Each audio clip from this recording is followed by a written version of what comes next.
Tony has decided that he waited a little too long to really assert himself as the manager of this team. I think you're seeing a more assertive guy right now who's going to be willing to manage within the game much more aggressively. The first few weeks of the season, the Giants, hardly made a pinch hit move, hardly made a defensive replacement move. That has changed big time in the last few days. Dave, Trevor McDonald, where's this guy been? He's incredible. Great.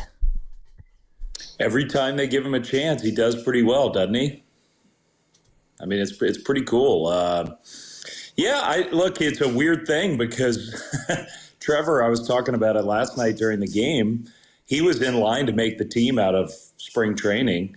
He had the great finish to last year in the regular season. He came to the spring, and you could argue that for most of spring, he was the best Giants pitcher down in the Cactus League.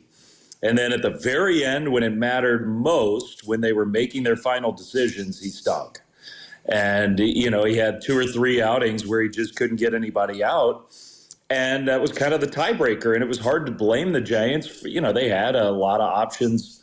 There was a lot of pitching depth in camp. So he goes down to AAA Sacramento to start the year. And I was kind of thinking, okay, Trevor, just kind of do his thing and throw strikes and get some people out, and he'll be first in line. And he couldn't throw strikes. What do you have, 15 walks in 15 innings for Sacramento? Really had a very poor start to the year down there. And I think there was some concern, like, what's going on? And to his credit, he just got back to it. And last time out was really good.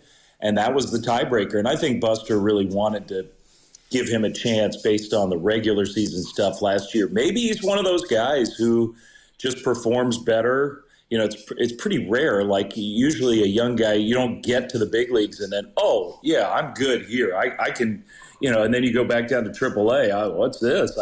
That usually doesn't happen. But I think for pitchers, sometimes that league, the Pacific Coast League, all those ballparks, you're in Salt Lake City, you're in Vegas, you're in Reno, like places where it's really tough to pitch. I think sometimes that can mess with pitchers.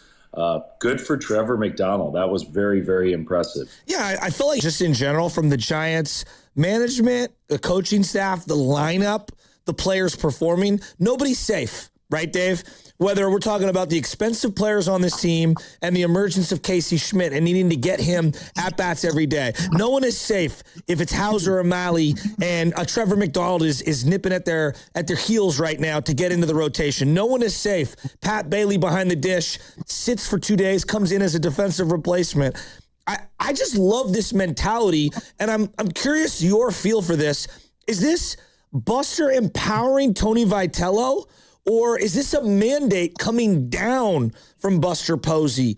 I'm sure they're in concert together, but it feels to me like Tony's putting his stamp on this. And I thought having Casey bat yesterday in the spot that he batted and sitting Chapman, I thought it was the right move.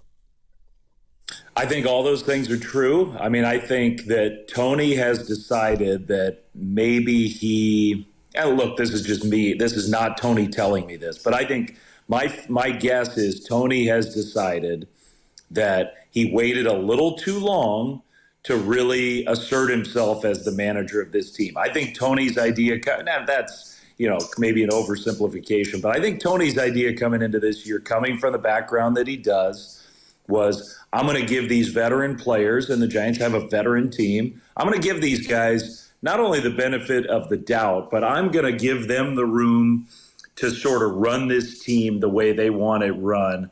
And I'm going to slow play my assertiveness as the manager. And I think it was the right way to go. That's exactly how I would have done it, coming from where he came.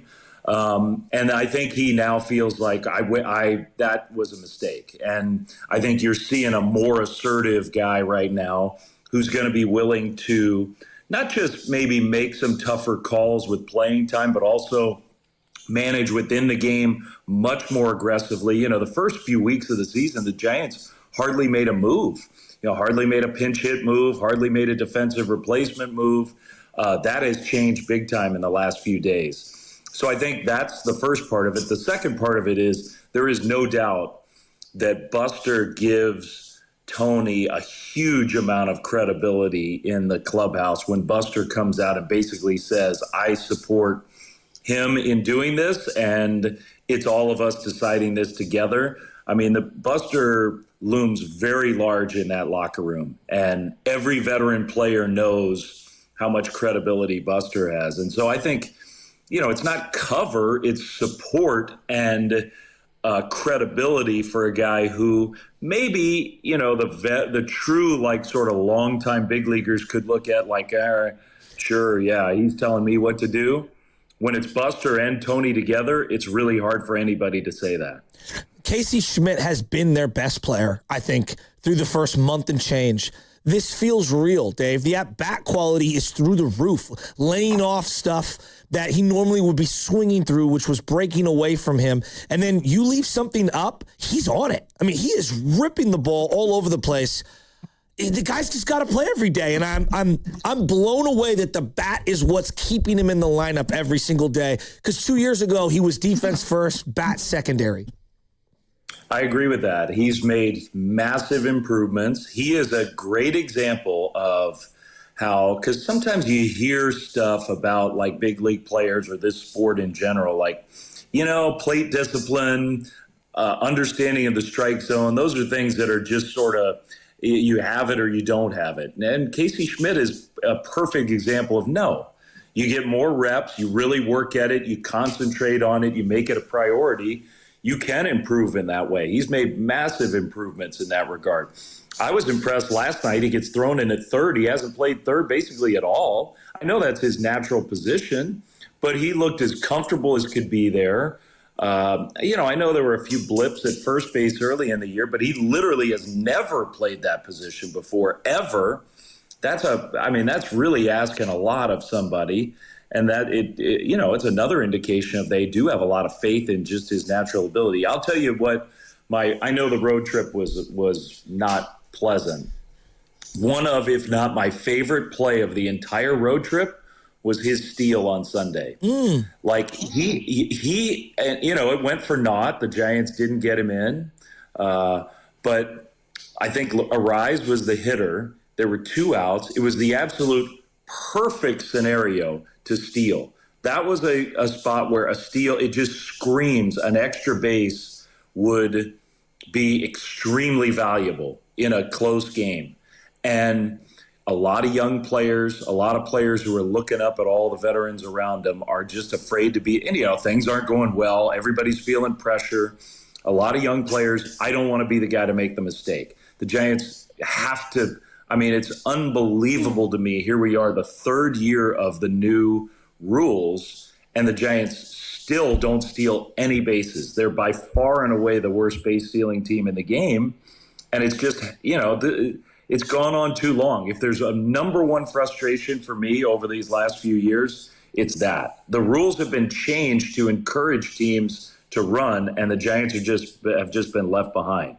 So that's a little tangent to say that every other team is doing this kind of stuff.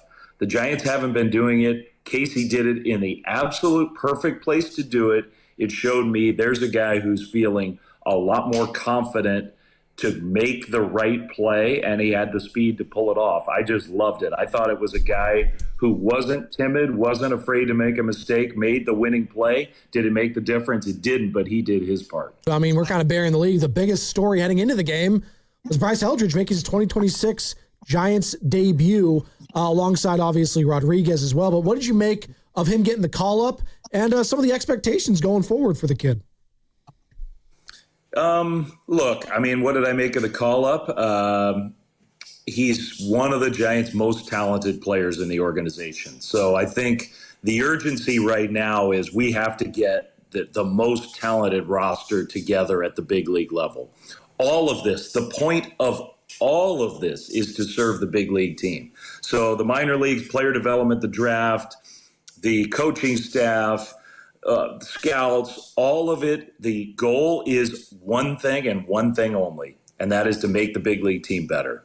And so, does Bryce Harridge make the big league roster more talented?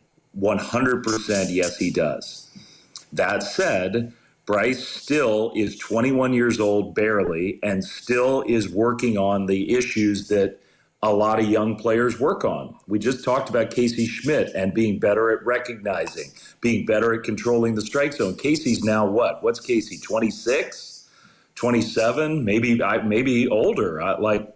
And so he's 7 years older than Bryce. Like, think about all the reps that Casey Schmidt has had that Bryce has not had, just as an example. So this is not going to be perfect.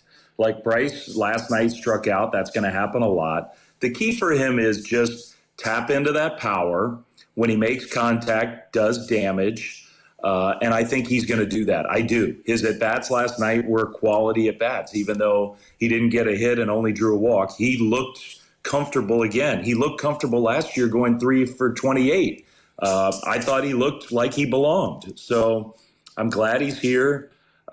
He still has a lot of learning to do. It is not going to be just a smooth road ahead for 40 home runs. He's on the all-star team. That is not what's going to happen here in this case.